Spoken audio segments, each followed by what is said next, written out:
இந்த வீடியோல SSC GD எக்ஸாம்ல ப்ரீவியஸ் இயர்ல கேட்ட ஒரு மேக்ஸ் கொஸ்டின் தான் பார்க்க போறோம்.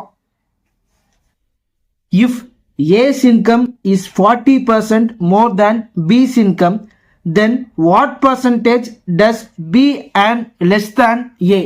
இந்த கொஸ்டினுக்கு 4 ஆப்ஷன் தந்திருக்காங்க. இந்த 4 ஆப்ஷன்ல எது கரெக்டான ஆப்ஷன் அப்படின்னா நம்ம ஃபைண்ட் அவுட் பண்ணணும்.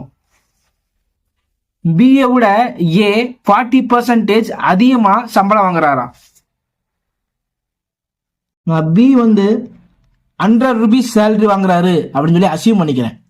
அப்ப 40% அதிகமா ஏ சம்பளம் வாங்குறாரு.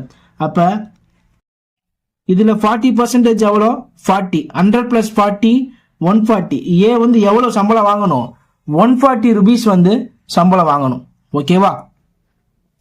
செகண்ட் என்ன கேட்குறாங்க அப்படின்னா, ஏவை விட பி எத்தனை பர்சன்டேஜ் கம்மியாக சம்பளம் வாங்குறாரு அப்படின்னு கேட்குறாங்க.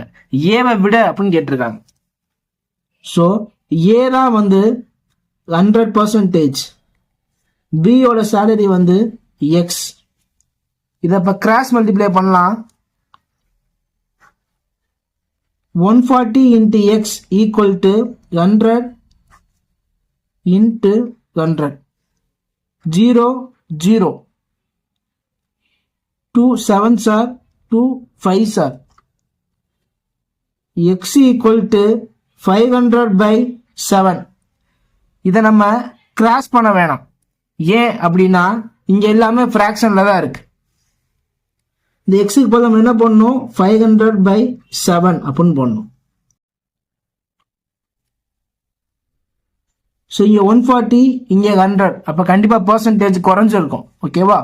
ஸோ 100% - 500/7%. இப்போ எல்சிஎம் எடுத்தோம் அப்படின்னா 700 - 500/7% = 200/7% அப்படின்னு கிடைக்கும். ஆப்ஷன் டி பாருங்க. 28 4/7. 28 × 7 196 + 4 = 200/7. இதுவும் சேமா இருக்கு. அப்ப எது கரெக்ட்? ஆப்ஷன் 4 தான் correct. Option 4 28 4/7 is a correct answer. Thank you for watching.